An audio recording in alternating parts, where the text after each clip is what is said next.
Assalamualaikum warahmatullahi wabarakatuh. Selamat pagi, selamat siang, selamat sore, selamat malam teman-temanku semua ya. Mudah-mudahan dalam kondisi sehat walafiat tanpa kurang suatu apapun. Berjumpa kembali lagi, bertemu kembali lagi Mas Bro hari ini ya, akan membahas berbagai macam berita-berita tentunya ya. Mudah-mudahan di hari pertama aktivitas kerja yang bekerja, yang pengangguran ya, namanya pengangguran mau bilang apa ya, sana nongkrong di pinggir kolam atau apa biar kecemplung ya. Enggak, masa biar kecemplung. Mudah-mudahan aktivitas yang pertama ini pada sukses, pada berkah, pada penuh rezeki. Yang mampir di channel Mas Bro ya, saya doakan nanti menjadi jutawan, menjadi orang beruang, bukan beruang itu yang menerkam Anda, tapi beruang, uang duit, dompet, bukan kibul-kibul RP1 sama itu yang enak sekali itu berangkas apa di rumah aja, dompet sudah kusut kasat kusut begitu, isinya sudah nggak ada duitnya, tinggal kemin koin. Ya, ini mudah-mudahan akan memberikan pencerahan pagi ini yang mana hari Senin ini ya. Jadi santai-santai aja ya, nggak perlu gedebuk apa ngomong apa itu ya.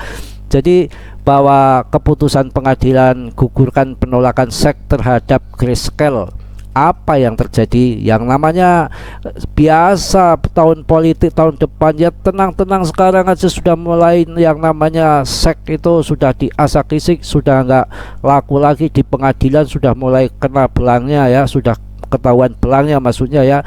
Jadi yang mana pada tanggal 29 Agustus 2023 Pengadilan Banding DC membatalkan keputusan SEK yang menolak produk Grayscale ETF. Jadi ditolak, menolak ya. Jadi pembatalannya ini biar paham Anda.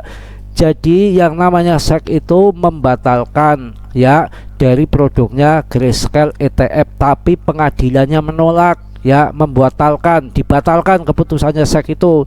Jadi nggak boleh, harus disetujui ke depan. Keputusan ini mengejutkan banyak pihak. Wow, mengejutkan bro, keputusan ini mengejutkan banyak pihak dan membuka peluang baru dalam industri kripto. Ini Mas Bro akan membahas 3 aspek penting ya, yang mana dari keputusan ini yang perlu Anda ketahui. Alasan pengadilan menggugurkan keputusan SEK bukan menggugurkan kandungan. Masya Allah, nggak boleh ya. Anda harus bertanggung jawab. Berani melembungkan, nggak berani bertanggung jawab, dosa tahu. Pengadilan Banding DC memutuskan bahwa SEK telah bertindak sembrono, begajulan, gerasa gerusuh tuh SEK ya. Yang SEK aja udah dibilang sama pengadilan gerasa gerusuh, yang mana bagaimana nanti ke depan ya pasti disetujui ya.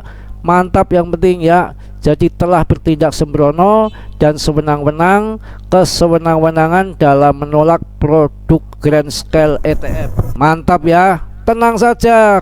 Keputusan ini bisa menjadi presiden penting dalam industri kripto, terutama dalam hal regulasi. Jika SEK tidak mengajukan banding, mereka harus meninjau kembali aplikasi Grayscale.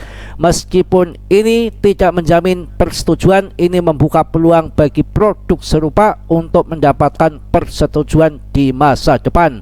Apalagi selanjutnya, kedua pihak Grayscale dan SEK memiliki 45 hari untuk mengajukan banding. Mengingat keputusan ini menguntungkan Grayscale, kemungkinan besar mereka tidak akan mengajukan banding Bondowoso, tidak akan mengajukan banding Bondowoso. Jadi akan disetujui si milikiti. Namun SEK masih belum memberikan komentar dan bisa saja mengajukan banding ke Mahkamah Agung AS atau panel ENSPEN. Jadi keputusan ini tentu akan mempengaruhi dinamika regulasi kripto dan bisa menjadi titik balik dalam sejarah regulasi kripto. Tetap update ya. Jadi tenang, nanti akan saya update berita-berita selanjutnya. Yang namanya ini lagi tarik ulur. Sebetulnya sudah saya katakan berkali-kali bahwa ini itu sebetulnya itu akal-akalan saja. Yang tahun depan itu tahun politik di US, tidak ada yang dipersulit, semua dipermudah. Yang penting kandidatnya ditoblos untuk menjadi presiden. Uang dihambur-hamburkan. Tahun 2024 di bulan 11 Pilpres di US, dan bertepatan hampir 1 tahun setelah halving BTC. Waktunya enjot-enjotan, waktunya gila-gilaan, kerjaan, kita terima hoki, terima TP, terima cuan yang sekarang masuk, nanti tinggal TP yang nanti masuk, tinggal jengkingnya. Itu di situ kripto santai, ada momen, ada timingnya. Yang namanya BlackRock kalau disetujui sekarang pun nggak akan mau, Grayscale juga nggak akan mau. Ngapain kondisi lagi nyenyet sepi kayak gini, kayak dagang di makam sekarang itu ya, lagi di apa berita di kayak koin Telegraph yang setel dia, yang punya dia ya lagi agak negatif. Dia tuh serok dulu, beli dulu. Emangnya mau jualan yang cuma barang yang ondal-ondel aja yang mau dijual, mana laku. Yang dijual kan BTC. BTC kan harus ada fisiknya, yang namanya ETF support itu bukan di atas kertas saja, jual kertas saja, harus ada fisiknya. Maka harganya nanti akan langsung menuju ke demandnya akan ternaik harganya ke depan ya. Kalau sekarang disetujui sekarang juga mereka belum pada punya uang kali, belum pada mau beli BTC ya. Kalau disetujui sekarang ya nanti bahaya, mereka beli di saat harga murah ya. Ini kan ilmu dagang, jual beli, beli murah jual mahal gitu aja. Kalau yang namanya pemerintah US itu nggak, saya rasa nggak akan mungkin nggak disetujui. Wong dia tuh punya dompet ketiga paling besar, punya kripto, sudah nggak beli lagi hasil sitaan, yang mana nanti otomatis kan kalau BTC-nya mahal, yang untung siapa ya, dia juga ya, Grayscale ya, BlackRock ya, pemerintah US. Anda sama Mas Bro dapat sangkutnya. Kalau nggak pinter-pinter dia yang mainkan, dia yang nyetel, sekarang mau diangkat jadi berapa pun bisa. Tapi kan dia harus pakai strategi yang pas, sekali mendayung 20 terlampaui. Apalagi yang namanya BlackRock itu punya hubungan dekat sama Apple. Sekali glek BTC dalam sekejap hilang dari muka bumi, dari peredaran, kantongin semua BlackRock sama apa namanya Apple. Mau dibilang nanti 10M 100M, Anda mau apa ya, Anda mau gimana, terserah dia yang punya, dia yang punya uang, yang naikkan harga. Mau dia ngomong seenaknya bibirnya, dia mau diangkat jadi 10M ya bisa-bisa aja, hak-hak dia. Begitu Anda masuk di harga 10M dibanting jadi 1 juta, Anda yang nah, harus di pojokan itu gambarannya, percontohannya itu di situ. Permainan itu dipancing kayak ikan itu disaring, di apa namanya didorong-dorong supaya kehilir, habis gitu diserok, habiskan.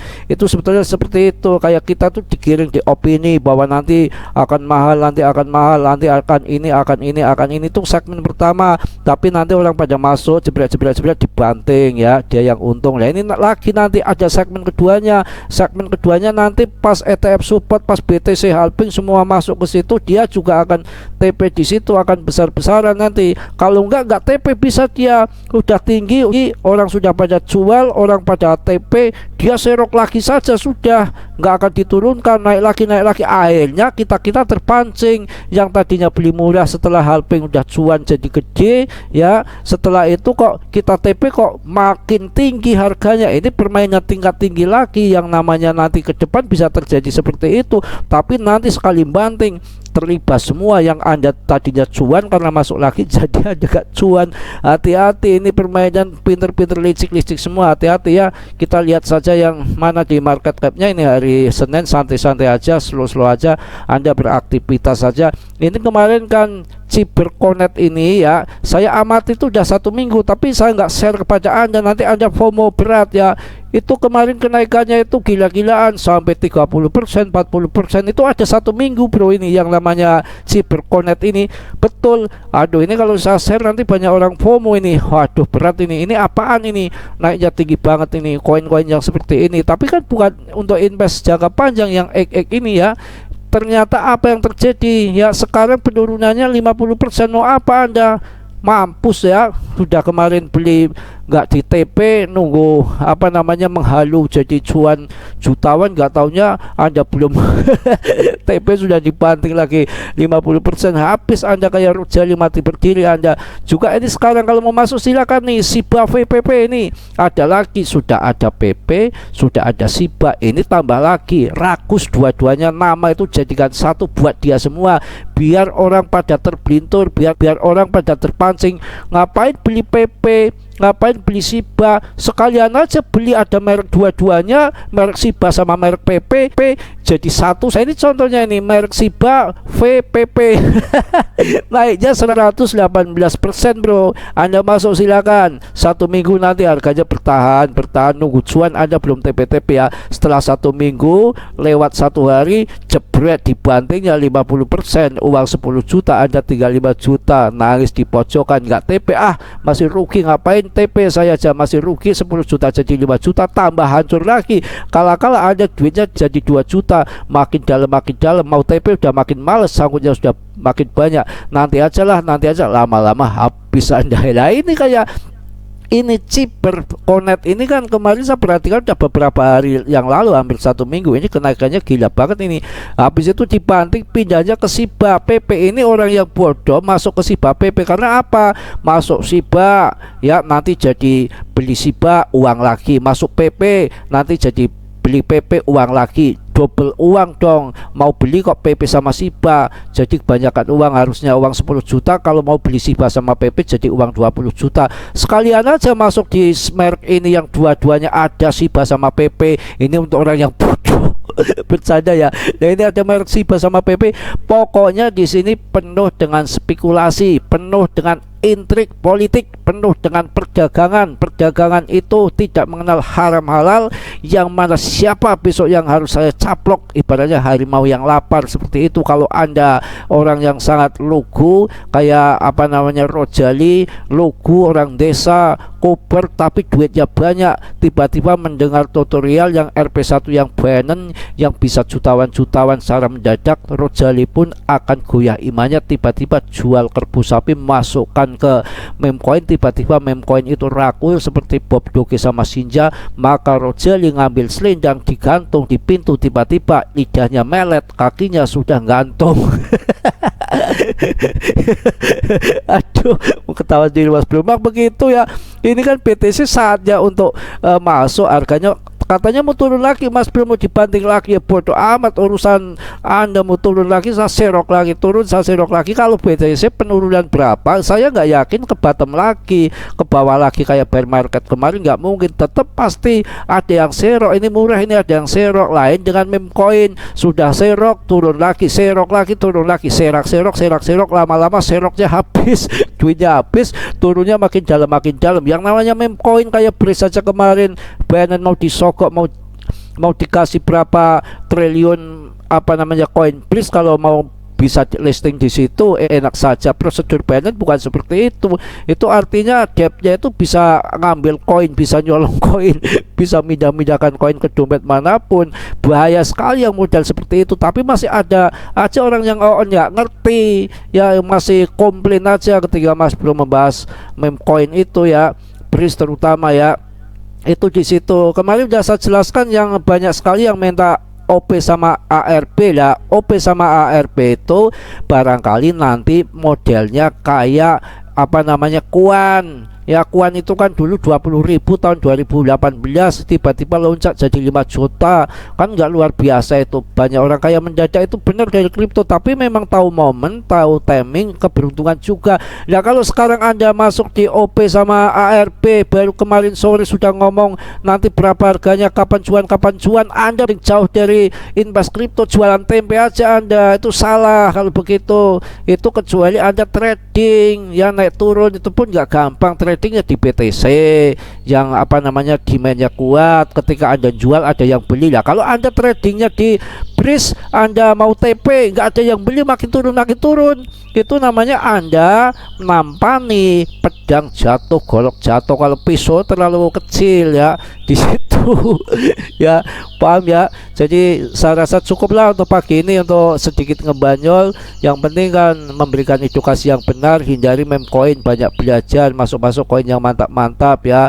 Ini Litecoin nanti juga bisa dijadikan patokan ya. Umpamanya ARP punya fundamental bagus sama OP, barangkali masuk sekarang bagikan beli Kuan tahun 2018 kan gila-gilaan, harga 20.000 menjadi 5 juta, itu jutawan bener, nggak omong kosong. Tapi koin-koin yang bagus untuk invest. Tapi kalau meme coin gimana bisa untuk invest? Lo nggak bisa. Kalau Anda nanti dirubah tahun 2024 setelah Anda pada cuan di PP, cuan di altcoin yang lain, SRP, Cardano, ya Dogecoin, mungkin kan nanti ETH, BNB naik semua. Anda itu nanti mainkan saja yang 80% di BTC, ketika bear market serok lagi, jual lagi yang 50%-nya untuk di TP. Barangkali ada gatel untuk pengen scalpingan, untuk ngopi naik turun kan selama perjalanan sampai bull market. Kan dalam naik turun di dalam perjalanan bull market itu kan pasti, makanya yang sebagian itu untuk di scalpingkan, swing agak jangka panjang ya. Anda masuk di Cardano, masuk di yang lain-lain itu ya. Saya rasa itu ya pagi ini ya. Mudah-mudahan pada sehat semua, semangat selalu, kerja real, kerja yang benar, jangan ngepet aja nungguin candle yang nyatanya makin jengking dari tahun 2021 sampai sekarang. Orang pada makin habis ya, takutnya kayak Rojali ngambil selendang tiba-tiba kek gitu kan, ilatnya melet, kakinya sudah gantung. Aduh ya, saya doakan semua sekali lagi, mudah-mudahan yang bergabung dengan channel Mas Bro menjadi jutawan, menjadi sukses, menjadi sabar, psikologinya dia betul-betul dirubah, mindsetnya dirubah, perbaiki ya. Mental kita kuat, sekuat baja. Kalau main kripto harus melihat kanan kiri, jangan asal nubruk kayak nubruk Mardia. Anda bisa ditangkap sama Satpol PP Anda ya, tanggung jawab Anda ya. Jadi hati-hati, betul-betul mantap ya. Bermain kripto harus jangan sembarangan, harus belajar betul. Yang gabung sama Mas Bro mudah-mudahan pada cuan, pada kaya, pada sukses ke depan, nggak sekarang ya, nanti sabar nungguin PP ya.